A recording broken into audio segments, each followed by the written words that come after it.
Hello everyone. तो मैं आपके सामने लेकर के आ गया हूँ इलेक्ट्रिसिटी का पार्ट 2। ठीक है, जिसने पार्ट 1 ना देखा हो, हमने जिसमें डिस्कस किया था चार्ज वगैरह के बारे में, तो लिंक डिस्क्रिप्शन में है, प्लीज जाकर के पहले वो चेकआउट कर लीजिए। ठीक है, तो हम लोग स्टार्ट करते हैं इलेक्ट्रिसिटी पार्ट 2, जिसमें हम लोग स्टार्ट करने वाले हैं इलेक्ट्रिक फील्ड। इलेक्ट्रिक फील्ड, इसको हम लोग ई से रिप्रेजेंट करते हैं। तो समझते हैं इलेक्ट्रिक फील्ड क्या चीज है।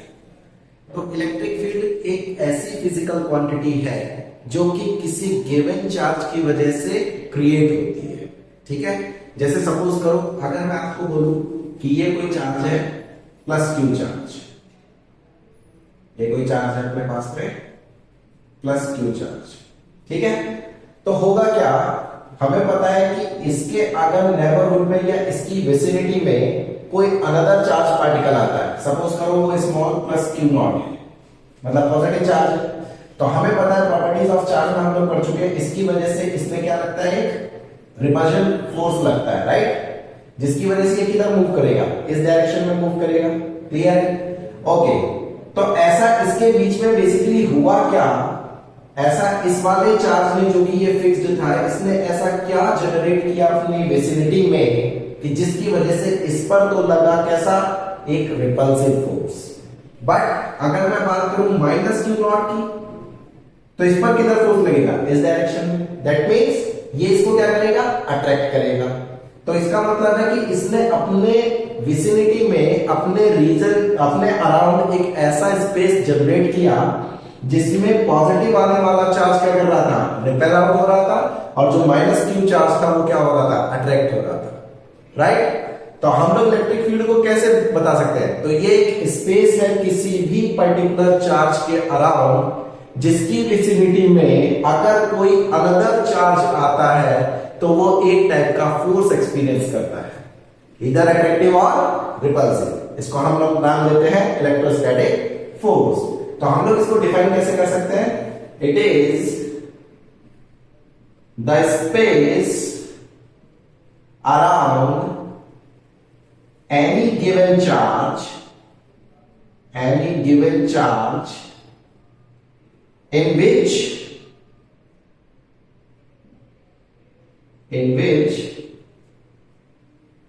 any other टेस्ट चार्ज क्यों बोल रहे हैं हम लोग, इसका जो मैग्नीट्यूड है हम बहुत ही छोटा लेते हैं और ऐसा मानते हैं कि इसकी वजह से जो सोर्स चार्ज है उस पर कोई इंपैक्ट ना पड़े, तो हमने माना टेस्ट चार्ज बोल देते हैं इसको, मान लीजिए क्यू नॉट बोल दिया हमने, जनरली पॉजिटिव लेते हैं हम लोग। It is the space around any given charge in which any other test charge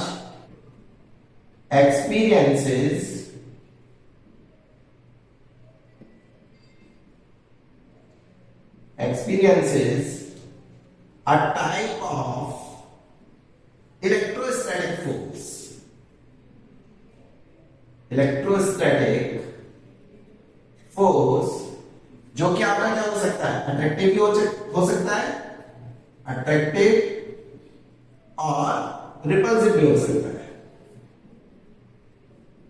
ठीक है ना, वो बेसिकली किस पर डिपेंड करेगा, वो डिपेंड करेगा हमारा नेचर ऑफ चार्ज पर। जैसे हमने टेस्ट चार्ज अगर यहाँ पर पॉजिटिव या बाय डिफॉल्ट टेस्ट चार्ज हमारा पॉजिटिव ही होता है, लेकिन अगर मान लीजिए कोई और चार्ज आ रहा हो, टेस्ट चार्ज की बजाय कुछ और चार्ज आ रहा हो, ठीक है, तो हम लोग क्या मानेंगे, उसकी वजह से क्या हो सकता है, नेगेटिव चार्ज अगर होगा वो तो इसकी तरफ अट्रैक्ट हो सकता है। तो इलेक्ट्रोस्टैटिक फोर्स अट्रैक्टिव और रिपल्सिव, दैट्स इट। ठीक है ना, तो it is the space around any given charge in which any other test charge experience a type of electrostatic force. ठीक है, उस पर एक टाइप का फोर्स लगेगा। तो इस फिजिकल क्वांटिटी को हम लोग क्या नाम देते हैं, इलेक्ट्रिक फील्ड। अब सोचो, इलेक्ट्रिक फील्ड स्केलर होगा या वेक्टर होगा, हमारे दिमाग में ये क्वेश्चन अराइज होता है, इसको पॉइंट नंबर 1 बोल देते हैं हम लोग। सेकंड, इलेक्ट्रोस्टैटिक, ये जो हमारे पास में फील्ड है, इलेक्ट्रिक फील्ड जो है, ये स्केलर है या वेक्टर है। तो इसको समझने का एक अच्छा सा तरीका है, देखो जरा, जैसे हम इसकी विसिनिटी में इसको लेकर के आए हैं, विसिनिटी मींस इसके अराउंड जो रीजन है, तो इसमें हम लोग जब इस चार्ज को लेकर के आए तो इसने क्या किया, इसको रिपेल किया और इसने इसको क्या किया, अट्रैक्ट किया। तो इसका मतलब एक पर्टिकुलर डायरेक्शन है इसके पास में। तो अगर एक पर्टिकुलर डायरेक्शन है तो हम लोग इसको क्या बोल सकते हैं, इलेक्ट्रिक फील्ड को, कि भाई ये इसको क्या कर रहा है, इस डायरेक्शन में रिपेल कर रहा है, और इसको क्या कर रहा है, इस डायरेक्शन में अट्रैक्ट कर रहा है। तो एक पर्टिकुलर डायरेक्शन है, तो जिसके लिए हम लोग क्या बता सकते हैं, अगर पर्टिकुलर डायरेक्शन है तो ये वेक्टर क्वांटिटी होगी। तो it is a vector quantity. Clear है, ये वेक्टर क्वांटिटी होगी। ऑलराइट, अगर हम लोग देखें इस पर लगने वाला जो फोर्स है वो कैसा होगा, अगर मान लीजिए F फोर्स लग रहा है, तो डिफाइन कैसे की गई है ये, तो डिफाइन की गई है हमारी electric field is defined as force पर unit that charge Q naught. ठीक है, तो अगर हम लोग इससे एसोसिएटेड इसकी यूनिट की बात करें, इसकी यूनिट क्या होगी, नंबर 4 ऐसा यूनिट, ऐसा यूनिट क्या लिख सकते हैं हम लोग, फोर्स की यूनिट क्या होती है हमारी न्यूटन और चार्ज की कूलम, तो न्यूटन पर कूलम। या फिर एक और चीज होती है जिसमें हम पोटेंशियल डिफरेंस के रिस्पेक्ट में लिख सकते हैं इसको, फिलहाल जैसे मैं आपको केवल अभी बता रहा हूं कि ये वोल्ट पर मीटर भी होती है। क्या होती है, वोल्ट पर मीटर, याद रखिएगा। वैसे न्यूटन पर कूलम हमने कहां से निकाला है, यहां से निकाला है। एक इलेक्ट्रिक फील्ड और पोटेंशियल में भी रिलेशन होता है, जिसकी वजह से वोल्ट पर मीटर हमारी वहां पर इलेक्ट्रिक फील्ड की यूनिट आ जाती है। क्लियर है क्या, ओके। तो फॉर एग्जांपल हम लोग नंबर 5 में क्या लिख सकते हैं, देखो जरा, अगर हमारे पास में ये कोई इलेक्ट्रिक फील्ड है इस तरीके से, ठीक है, और इसमें मान लीजिए हमने +2 कूलम चार्ज को रिलीज कर दिया है यहां से, ये मान लीजिए कोई +2 कूलम चार्ज था, इसको रिलीज कर दिया। तो अगर कोई आपसे पूछे कि ये +2 कूलम चार्ज किस डायरेक्शन में मूव करेगा, क्या आप मुझे इसका आंसर दे सकते हैं? आंसर सिंपल है, कैसे, अगर ये पॉजिटिव चार्ज है, यहां से देखो हमारे पास में क्या है, इलेक्ट्रिक फील्ड इक्वल्स फोर्स पर यूनिट चार्ज। तो अगर हम लोग यहां से देखें तो फोर्स लगने वाला जो होगा किसी भी चार्ज पार्टिकल पर, वो कितना लिखा जाएगा, Q not times electric field, यही तो लिखा जाएगा। तब इस केस में देखो +2 कूलम चार्ज यहां पर रखा हुआ है और इलेक्ट्रिक फील्ड किधर है, इस डायरेक्शन में। तो इसका मतलब जिस डायरेक्शन में इलेक्ट्रिक फील्ड और चार्ज अगर पॉजिटिव है तो उसी डायरेक्शन में क्या लगने वाला है, इस पर फोर्स भी लगने वाला है, राइट। तो इसका मतलब फोर्स जो लगेगा वो इस पर किधर लगेगा, इधर लगेगा। बट सोचो अगर इसी सेम इलेक्ट्रिक फील्ड में हमारे पास में -2 कूलम चार्ज होता सपोज, तो फोर्स का फॉर्मूला तो यही रहने वाला है, लेकिन आप इसमें चार्ज को क्या रखेंगे, -2, और इलेक्ट्रिक फील्ड किधर है, इधर। तो इसका मतलब नेगेटिव चार्ज पर जो फोर्स लगेगा वो किधर लगेगा, हमारा इस डायरेक्शन में लगेगा। ठीक है, इस फोर्स को हम लोग क्या नाम देते हैं, इलेक्ट्रोस्टैटिक फोर्स। क्लियर है क्या। तो अगर कोई भी हमारे पास में सोर्स चार्ज है, सोर्स चार्ज मींस जो कि ये प्रोड्यूस कर रहा है, जो ये फिक्स बोला है, इसको सोर्स चार्ज मान देते हैं। तो उसकी विसिनिटी में अगर कोई अनदर चार्ज आएगा तो उस पर एक टाइप का फोर्स लगेगा, और जो ये फोर्स लग रहा है वो किसकी वजह से लग रहा है, that is called electric field. I hope आपको समझ में आया होगा मैं क्या कहने की कोशिश कर रहा हूं। क्लियर है क्या, ओके। तो हमने ये जो इलेक्ट्रिक फील्ड पढ़ा, बेसिकली ये इमेजिनरी है, हमें दिखाई तो देता नहीं है, बस हमने क्या देखा, एक चार्ज रखा था, दूसरा चार्ज उसके पास में आया तो उसने या तो रिपल्सिव फोर्स एक्सपीरियंस किया या फिर अट्रैक्टिव फोर्स एक्सपीरियंस किया। तो उसको थ्योरेटिकल वे में हम पढ़े कैसे, किस तरीके से उसको पढ़ा जाए, तो उसके लिए एक टूल बनाया गया है जिसको हम लोग नाम देते हैं क्या, electric lines of forces, electric field lines, और इन्हीं को क्या बोलते हैं हम लोग, इलेक्ट्रिक लाइंस ऑफ फोर्सेस। तो नेक्स्ट हेडिंग हम लिख सकते हैं, क्लियर, आइए समझते हैं। तो बेसिकली किसी भी इलेक्ट्रिक फील्ड को पढ़ने का थ्योरेटिकल वे में जो तरीका है उसको हम लोग क्या बोलते हैं, इलेक्ट्रिक फील्ड लाइंस। ठीक है, तो हम लोग इसके लिए क्या लिख सकते हैं, these are the imaginary lines, these are the imaginary lines, क्योंकि हमें दिखाई तो देती नहीं है, right, to represent electric field. Electric field को रिप्रेजेंट करने का इमेजिनरी तरीके से क्या है वो तरीका हमारा, इलेक्ट्रिक फील्ड लाइन से। क्लियर है। अब इनकी कुछ प्रॉपर्टीज होती है, तो प्रॉपर्टीज हम लोगों को याद रखनी है, प्रॉपर्टीज क्या क्या होती है, ठीक है। आइए समझते हैं प्रॉपर्टीज क्या क्या है। तो प्रॉपर्टीज पॉइंट नंबर 1, प्रॉपर्टीज में क्या बोला गया, ये ओरिजिनेट होती है पॉजिटिव चार्ज से और नेगेटिव चार्ज पर क्या होती है, टर्मिनेट होती है, राइट। तो बेसिकली क्या बोला गया, these lines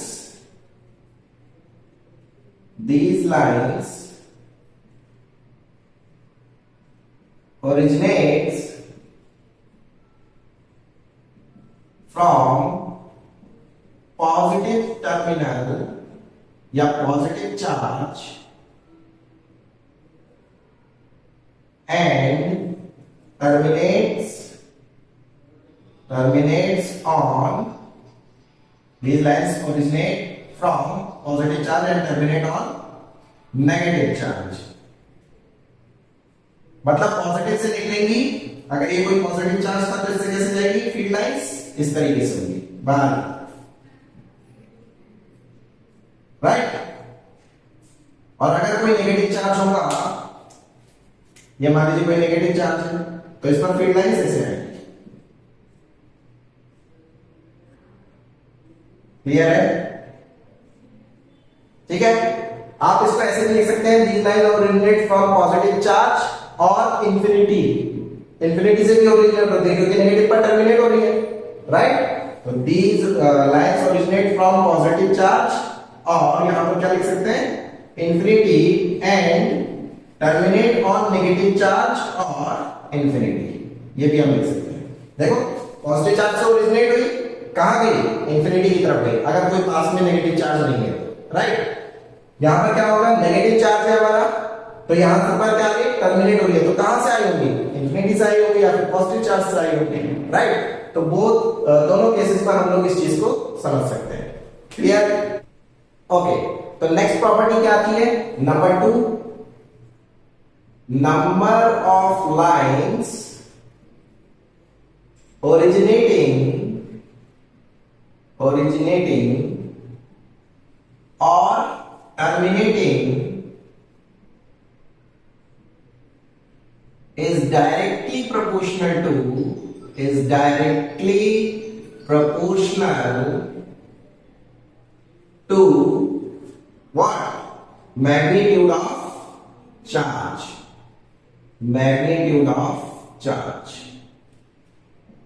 ठीक है। कहने का मीनिंग क्या है, फॉर एग्जाम्पल अगर हम लोग समझे इसको तो क्या बोल सकते हैं हम लोग एग्जाम्पल में, जैसे सपोज करिए कि हमारे पास में +2 कूलम चार्ज, तो इससे मान लीजिए फील्ड लाइन जो फॉर एग्जाम्पल अगर हम माने कि फील्ड लाइन जो जनरेट हो रही है वो हमारी कितनी जनरेट हो रही है, 4 फील्ड लाइन जनरेट हो रही है,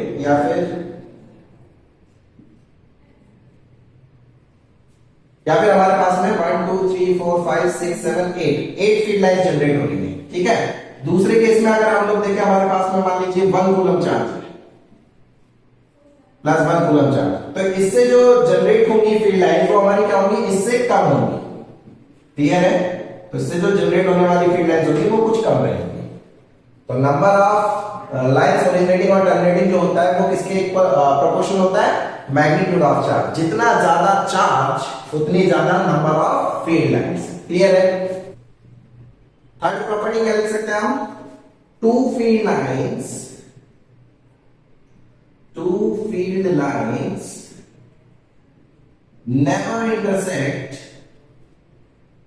never intersect each other।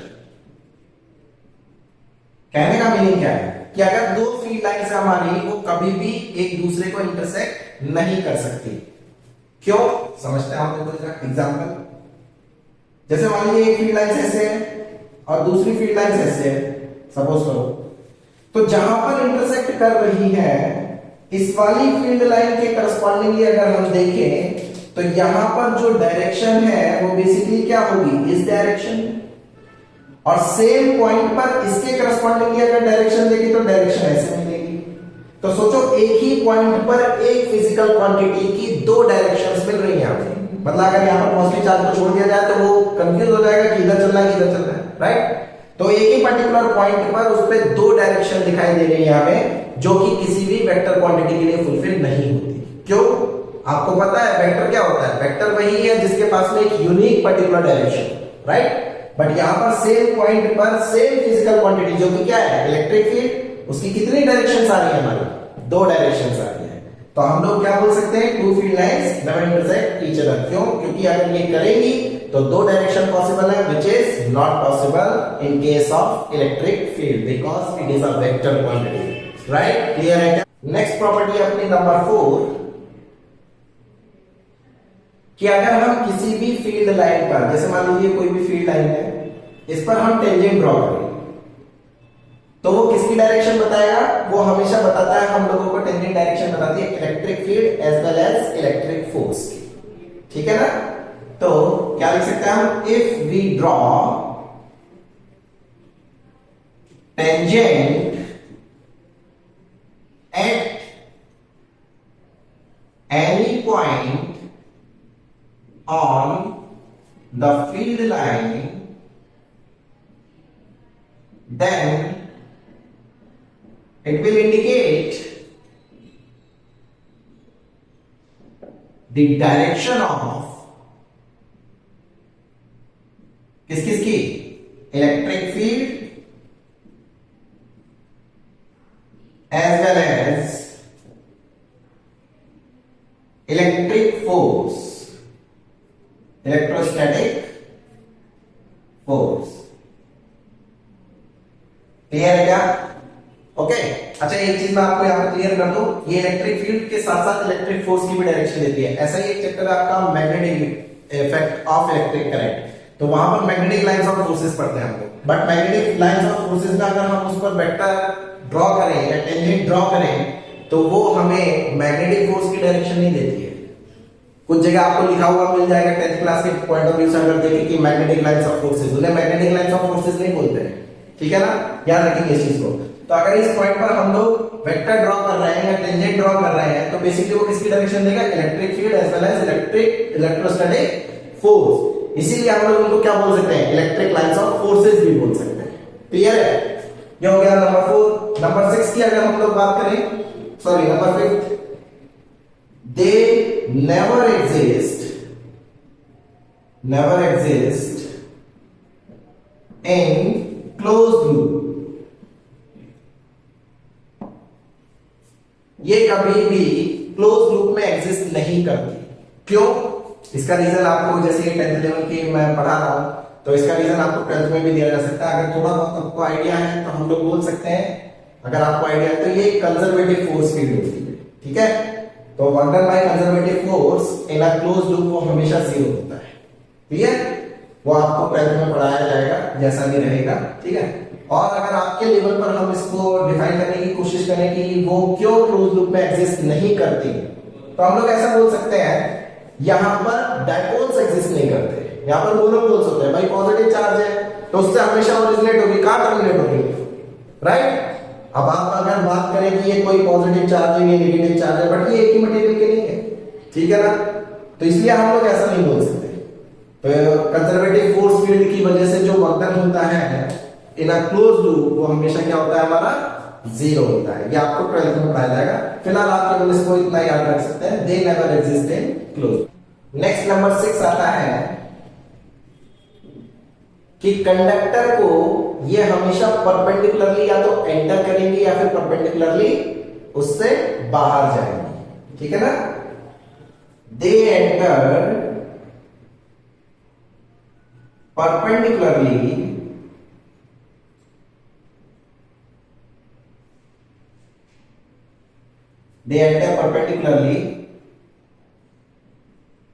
through a conducting surface।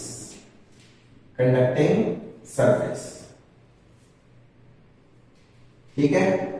ये ऐसा क्यों लिखा गया है? इसको भी आप 12th में सीखेंगे। इसको बोलते हैं हम इक्विपोटेंशियल सर्फेसेस। तो उनके हमेशा परपेंडिकुलर होती है ये। ठीक है? जाने तो फिलहाल आपको बस इतना याद रखना कि अगर कोई भी कंडक्टर होगा तो उसको वो हमेशा कैसे परपेंडिकुलरली एंटर करेंगे उससे या फिर परपेंडिकुलरली आउटवर्ड जाएगी। फॉर एग्जांपल अगर हम लोग बनाना चाहेंगे, मान लीजिए कोई स्फेरिकल कंडक्टर है। ठीक है? ये कोई स्फेरिकल कंडक्टर है तो इससे जो फील्ड लाइंस होंगी वो कैसे कैलकुलेट होंगी, ऐसे परपेंडिकुलरली, ऐसे, ये 90 डिग्री है सब, ठीक है।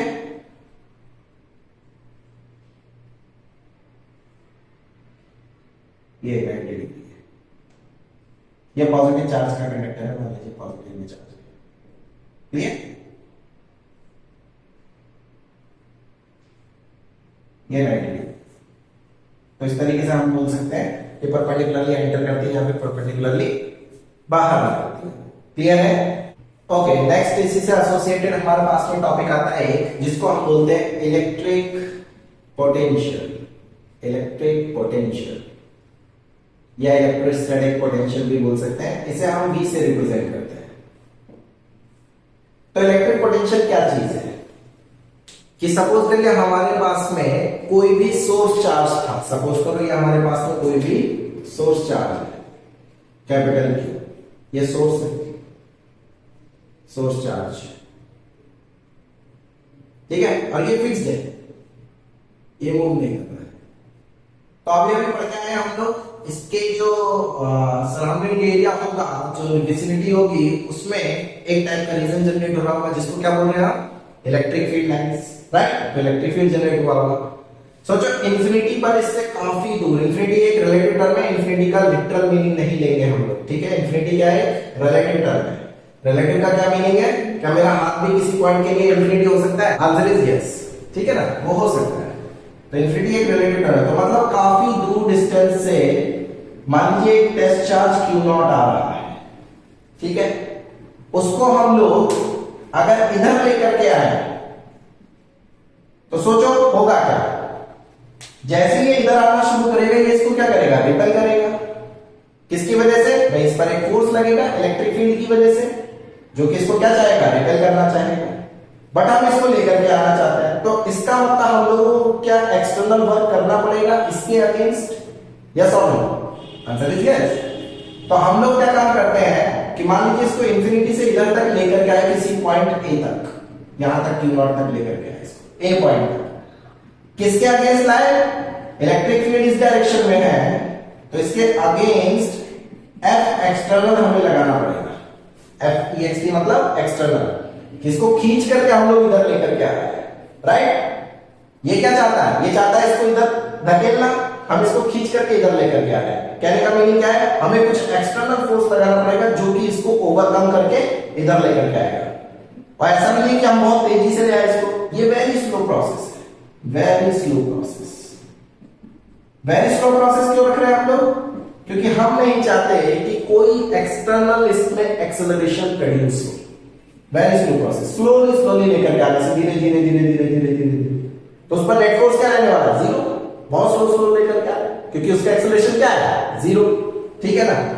तो हम लोग अगर देखें जो F एक्सटर्नल है इस केस में, उसका जो मैग्नीट्यूड होगा वो किसके इक्वल रहेगा, जो इलेक्ट्रिक फोर्स है उसके इक्वल रहेगा, सीधी सी बात, ठीक है ना। और वो किसके इक्वल है, वो इक्वल होगा Q0 multiplied by electric field, यही तो होगा।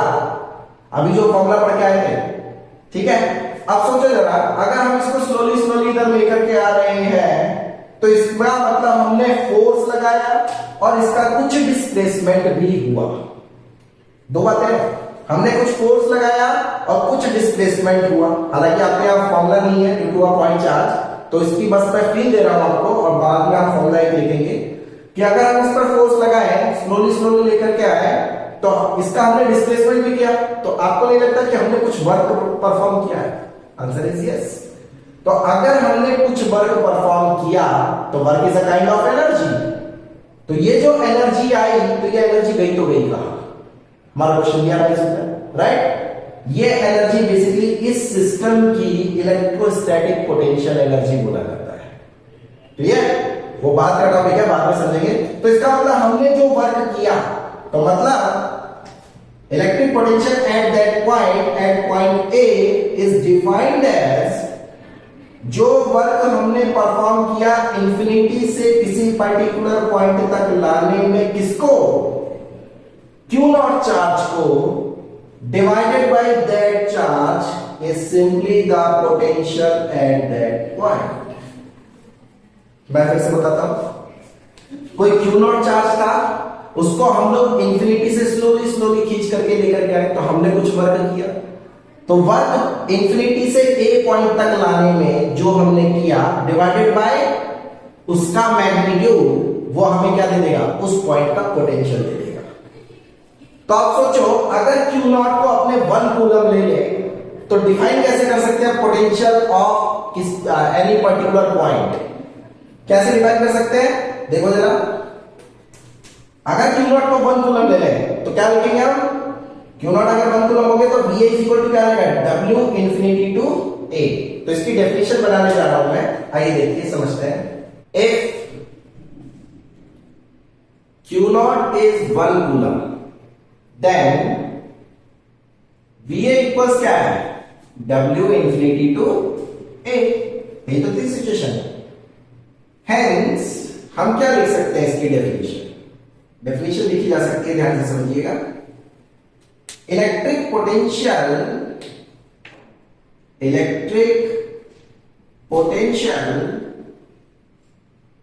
At a point A is equal to the work done by external force against any external field. Electric potential at a point A is equal to the work done by external force against any external field in moving a unit charge, या फिर in moving 1 coulomb charge from infinity to that point. समझ में आया? Electric potential at the point A is equal to the work done by external force against any external field in moving 1 coulomb charge. 1 coulomb charge है केवल, याद रखिएगा, from infinity to that point.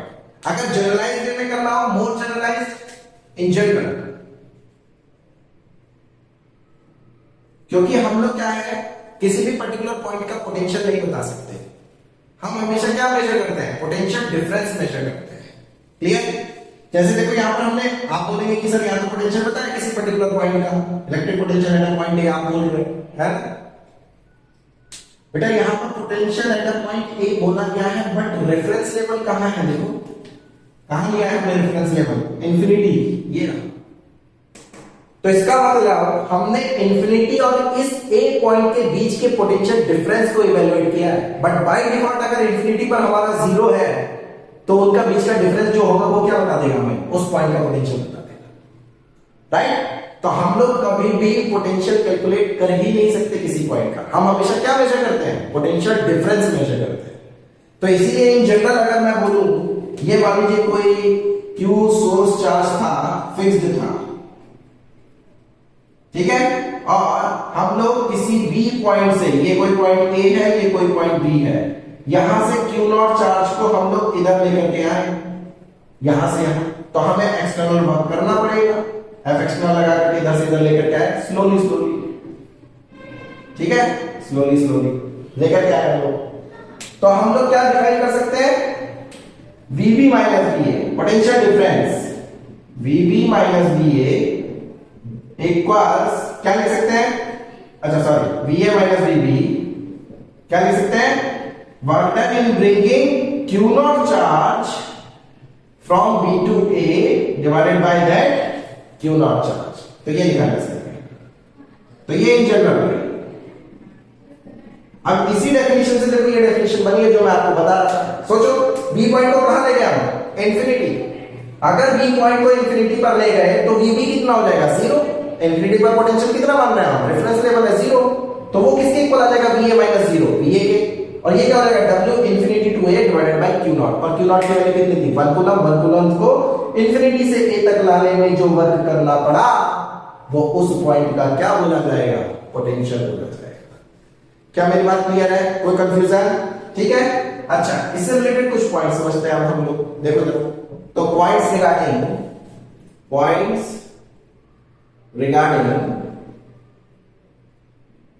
Potential, obviously electric potential.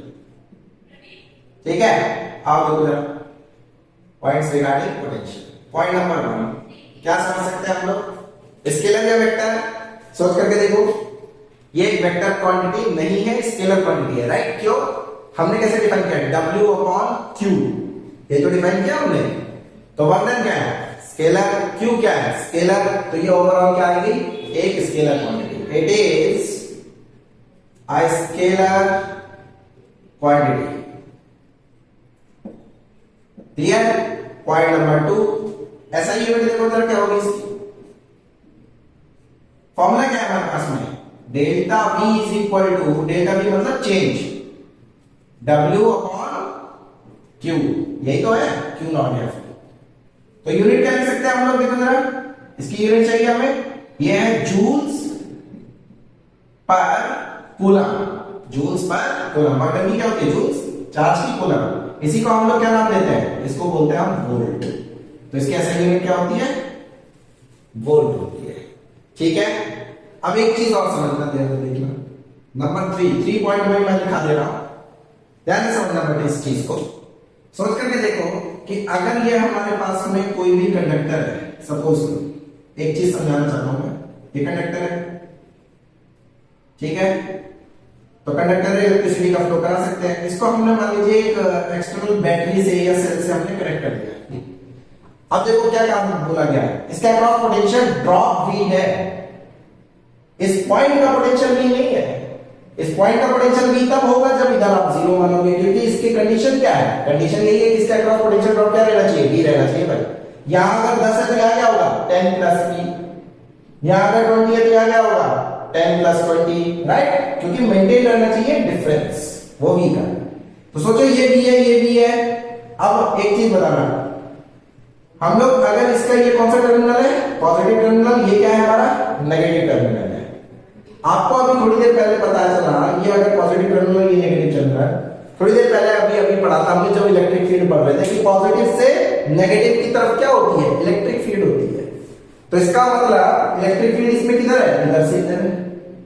तो मैं एक चीज बताना चाहता हूं आपको कि इलेक्ट्रिक फील्ड की जो डायरेक्शन होती है, electric field is from higher potential to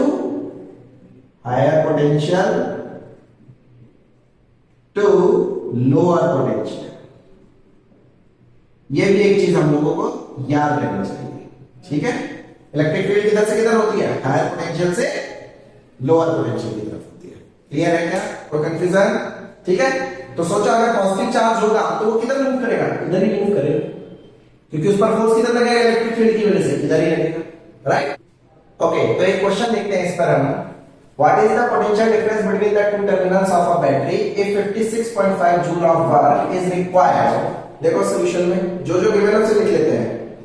work कितना दे दिया, गिवन वर्क कितना है W 56.5 जूल्स, और कह रहा है चार्ज कितना ट्रांसफर हो रहा है 50 कूलम। तो चार्ज की वैल्यू कितनी है 50 कूलम। तो कह रहा है कि what is the potential difference, मतलब डेल्टा V हमें चाहिए। ये तो है फॉर्मूला, क्या जानते हैं हम लोग, delta V is equal to W upon Q। तो डेल्टा V कितना लिख सकते हैं, W की वैल्यू कितनी है 56.5 डिवाइडेड बाय 50, राइट? तो डेल्टा V कितना आ जाएगा 1.13, और यूनिट क्या होगी इसकी, वोल्ट्स। आप जूल्स पर कूलम भी लिखना चाहें तो लिख सकते हैं। तो यही पोटेंशियल डिफरेंस हो जाएगा। क्लियर है, सिंपल क्वेश्चन था। ओके, नेक्स्ट क्वेश्चन है, how much charge is transferred between the terminals of a battery of 20 volts if amount of work done in transferring। चलो देखो जो गिवन डेटा है उसको लिख लेते हैं। गिवन क्या है हमारे पास, चार्ज तो पूछ रहा है, मान लेते हैं चार्ज कितना ट्रांसफर हुआ, Q चार्ज ट्रांसफर हुआ, तो इसकी वैल्यू हमें से पूछ रहा है। कितना है टर्मिनल्स के across potential drop, delta V कितना दे दिया आप लोगों को 20 volts. Amount of component transferring the charge from one terminal of the battery to the other is 100 joule, मतलब क्वांटम कितना दे दिया W 100 जूल्स। तो हमसे ये पूछ रहा है चार्ज कितना फ्लो होगा। देखो सिंपल है, फॉर्मूला क्या लगाएंगे हम लोग, फॉर्मूला क्या होता है हमारे पास में, delta V is equal to W upon Q। तो Q की वैल्यू कितनी आ जाएगी यहां से, W upon delta V। W कितना दिया है 100 जूल्स, डेल्टा V कितना दिया है 20 वोल्ट्स, तो कितने टाइम जाएगा ये 5 टाइम्स, ठीक है ना। तो Q की वैल्यू कितनी आ जाएगी 5 कूलम। तो मतलब कितना चार्ज ट्रांसफर होगा 5 कूलम चार्ज ट्रांसफर होगा। ओके, सिंपल क्वेश्चन था फिर से। Alright, okay next question is how much energy is given to each coulomb, मतलब हर एक कूलम चार्ज को कितनी एनर्जी मिलेगी अगर उसको हम 6 वोल्ट पोटेंशियल ड्रॉप वाली बैटरी से क्रॉस कराएं। तो देखो सिंपल है, चार्ज कितना दे दिया, ईच कूलम की बात करना है, मतलब चार्ज कितना है 1 कूलम, राइट। पोटेंशियल ड्रॉप कितना दे दिया आप लोगों को 6 वोल्ट। तो हमसे W पूछ रहा है वर्क कितना होगा, राइट। वर्क मतलब एनर्जी, तो W इज इक्वल टू क्या है बेसिकली एनर्जी, एनर्जी। यही हमें बताना क्या होगा। तो हम लोग क्या जानते हैं delta V is equal to W upon Q। फिर से तो W की वैल्यू क्या आ सकती है, इक्वल्स एनर्जी इक्वल्स क्या लिख सकते हैं Q times of delta V। तो ये वैल्यू कितनी आ जाएगी, Q कितना है 1, डेल्टा V कितना है 6, तो ये आ गया 6 जूल्स। तो 6 जूल एनर्जी हम लोगों को उसको देनी पड़ेगी। क्लियर है। तो ये सिंपल सिंपल क्वेश्चंस थे कुछ अपने पोटेंशियल और चार्ज से रिलेटेड और क्वांटम से रिलेटेड, ठीक है। तो अगर आपको इसी तरीके से वैल्यूएबल डिस्कशन अगर किसी टॉपिक को लेकर के या फिर कोई भी डाउट है तो आप मेरे चैनल को सब्सक्राइब कर सकते हैं, ठीक है। मिलते हैं हम लोग नेक्स्ट वीडियो में नेक्स्ट पार्ट 3 के साथ। चलो तब तक टेक केयर, बाय बाय।